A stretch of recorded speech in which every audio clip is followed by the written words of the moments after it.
This is how to copy an angle with a string and a pencil instead of a compass if you don't have a compass at home. So the first thing that we think about when we think about an angle is how wide it is. That's how we set how big an angle is. Not by how long the sides are. It doesn't matter if the sides are only this long or if they're longer. What makes an angle is how wide it actually is, how far it extends.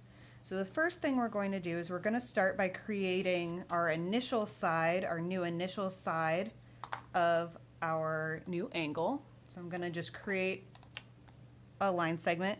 Again, it doesn't matter how long it is. I'm going to mark this and I'm going to put an arrow here just so I know that this vertex will match up with this one. So these two guys are going to be standing for the same thing because we're copying it. Now the next thing we're going to do is we're going to need to mark a couple of marks on the sides of the original angle so that we can measure how wide it is from those two marks.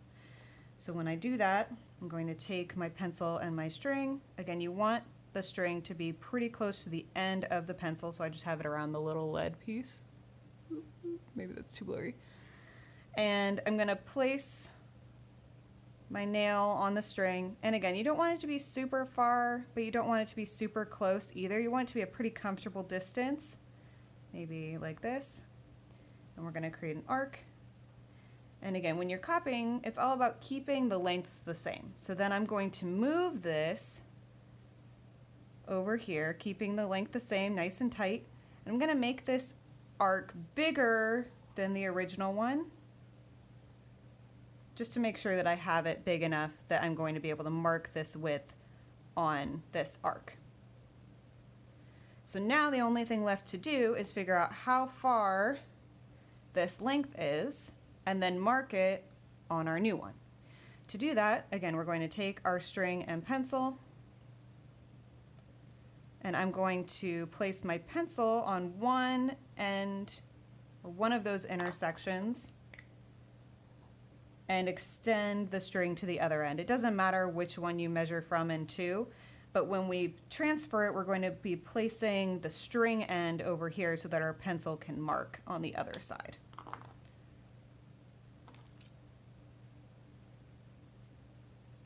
So here I've got my string and my pencil. Again, I think it's easier to mark your pencil first and then extend your string to where it needs to be.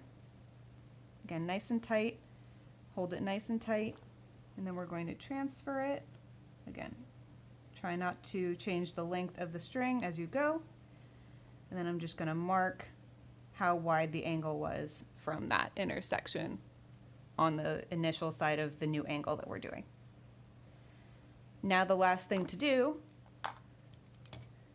the terminal side, so the finishing side of the angle, goes through the vertex and that intersection. That is this point and this point. So then we're just going to connect those two.